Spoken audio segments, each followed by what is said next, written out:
Hey everybody, I'm Lake Pickle with Onyx Hunt. Jared here with Onyx Hunt. Hey everyone, I'm Brettingen with Onyx Hunt. And I want to show you my most treasured shotgun. My favorite shotgun right here. My original Super Black Eagle. This is the first gun that I worked, saved up my money, and bought myself. The reason it's my favorite is because it was gifted to me from my late grandpa and grandma. I bought this gun when I was 14. It's the first and only shotgun that I've ever known. And I've hunted with this thing all across the country. You name it, me and this shotgun have done it together. Hundreds of turkey hunts across a dozen or so states.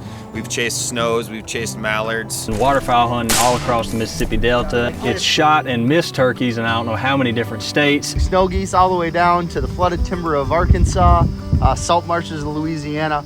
We have just spent a ton of time together. With that, obviously comes a lot of good memories, a lot of sentimental value, but it also puts a lot of wear and tear and a lot of miles on the gun. Almost 15 years later, as you can tell, the action is super slow to cycle. The finish on this gun looks pretty rough. So I'm gonna send it to Rob Roberts Custom Gunworks. Take it to Rob Roberts Custom Gunworks. Which I'm going to be sending to Rob Roberts Custom Gunworks. We're gonna get it re-Cerakoted, new choke tubes, gonna get it everything all polished up and ready to go for this fall. You can see it's a little worn down. It doesn't look like it once did, but also upgraded in the performance area as well. When I send this to Rob Roberts, they're gonna help me get a custom Cerakote finish. They're gonna do some forcing cone lengthening on her.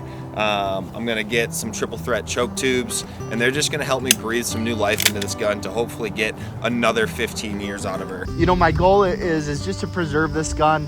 Hopefully be able to pass it along to my daughter, just to make sure that is preserved for generations, because it does mean so much to me. And of course, I'm gonna still be hunting with it. There's no one better to do it, and I can't wait to take it to them. I also can't wait to see what it looks like and what it hunts like after it's done. So next time we see this gun, hopefully it looks a lot different, but with the same memories. The next time we see this gun, it's gonna look a lot different. So, send it to Rob Roberts is what we did, or at least Ben and Jared did. Being in Minnesota and Montana, they were a lot farther away than I was.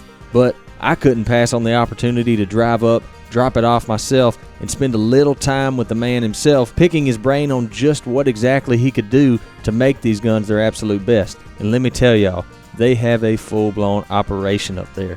I was especially impressed with how much attention to detail these employees took with every piece and part they had, and believe me, they had a lot. After that, it was time for Rob and I to head down, shoot the guns, pattern them, and see what exactly we had to work with. And believe me, there was plenty of room for improvement. Luckily for Ben, Jared, and myself, these guys know what they're doing. We're going to do the barrel work like your forcing cones and stuff and get this ready, chokes, pattern test, and all that stuff to make the gun work. Cosmetically, we're going to come in with a Cerakote and go over all these parts. We can come in with many different colors, and we do a lot of distress. We've got a list of colors, so that's not a problem. But what we're going to do with the chokes is try to get the chokes to what the gun likes. Yeah. You know, this gun here has got, well, you know, this Browning's got a bigger bore than this Remington. So you may get done and this one likes the T3, this one likes T2 or whatever.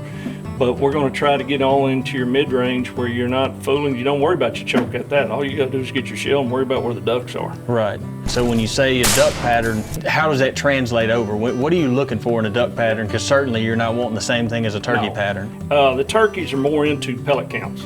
Well, when you take these duck guns, you want pellet count in there, of course, but you want not so many of this one. You did this choke, that choke, or whatever, and I got the X amount in a 10-inch. You're not worried about that. What we try to worry about is this.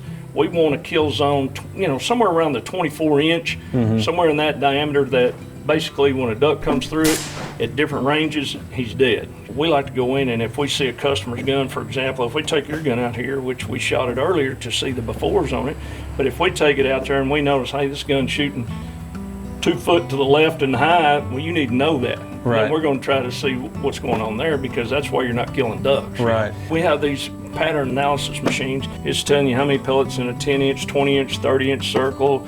Here's a percentage of your choke load, and here's your point of impact, and you can find that kind of stuff out, which is fantastic. Right. That allows us to take and try the different loads, the different chokes, and then we're done with your gun. We want you to have the best that'll shoot when you go. That takes it coming back, or I've got a problem. We don't want to hear that. Yeah. I mean, we do if there is one, but we really rather go, yep, this worked, I like it, this is where we want to be. Well, I can say this just from the time that I've been able to spend out here today, and it's no wonder how popular y'all have become, and I'm eager to see how these guns turn out on the other end. Well, we hope they still shoot straight when we get done. I'm sure we'll see. Yeah. It was time for me to bail and leave those guys to do what they do best. Give those guns a work overhaul and some much, much needed TLC. And as you can see, that's exactly what they did. I was chomping at the bit to see the finished product. So when they called and said that the guns were ready, I headed right back up there to see for myself. I was astounded at how good they turned out. I never thought that old shotgun of mine could ever look that good again.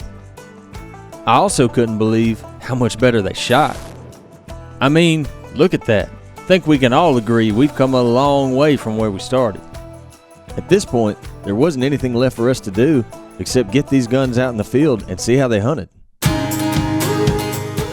Ben and Jared wasted no time getting their guns into the action, and I can't say that I blame them.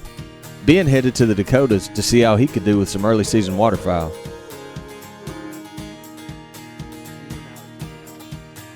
From the looks of things, the old shotgun performed just fine.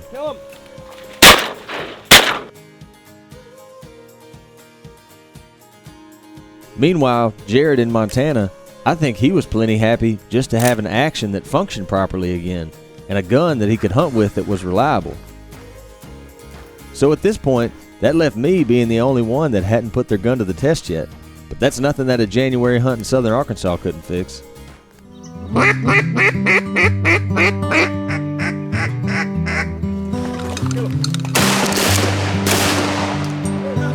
Next. That was 6.